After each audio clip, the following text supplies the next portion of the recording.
నమస్కారం అందరికీ. నా పేరు శ్రుతిక్రామ్. నేను 4వ తరగతి చదువుకుంటున్నాను. ఈరోజు మనం భాషా భాగాల గురించి నేర్చుకుందాము. కంటే మొదటిది నామవాచకం. నామవాచకం అంటే జంతువుల పేర్లు, పక్షుల పేర్లు, దేశాల పేర్లు, ఇవన్నీ నామవాచకం. ఉదాహరణగా శ్రీకరణ్, మణికంఠ, యమునా నది, గంగా నది, సంగారెడ్డి. భాష భాగాలలో రెండోది సర్వనామము. నేను నామవాచకం కంటే నేనే గొప్పను. సర్వనామం అంటే పేరుకు బదులు వాడేది. సర్వనామం ఉదాహరణ అతడు, ఇతడు, ఆమె, అక్కడ, ఇక్కడ.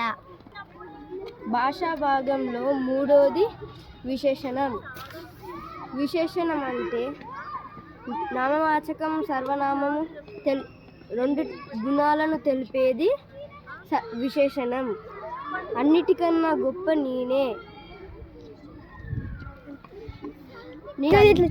నేను అన్ని గుణాలను తెలిపేది నేనే విశేషణం.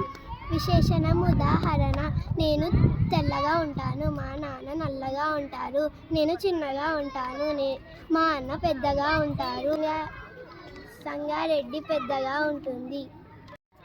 భాషా భాగంలో నాలుగోది క్రియ. మన పనిని తెలిపేది క్రియ. అన్నిటికన్నా నేనే గొప్ప. క్రియ ఉదాహరణం ప్రస్తుతం నేను బట్టలు ఉతుకుతున్నాను, ప్రస్తుతం నేను రాస్తున్నాను, ప్రస్తుతం నేను ఆడుకుంటున్నాను. భాషా భాగాలలో ఐదవది నేను. అవ్యయం. స్త్రీలింగం, పుల్లింగం, నపుంసకలింగం, చెందని పదాలు అవ్యయం అని అంటారు. ఉదాహరణం ఆహా, ఓహో, అయ్యో. ధన్యవాదాలు.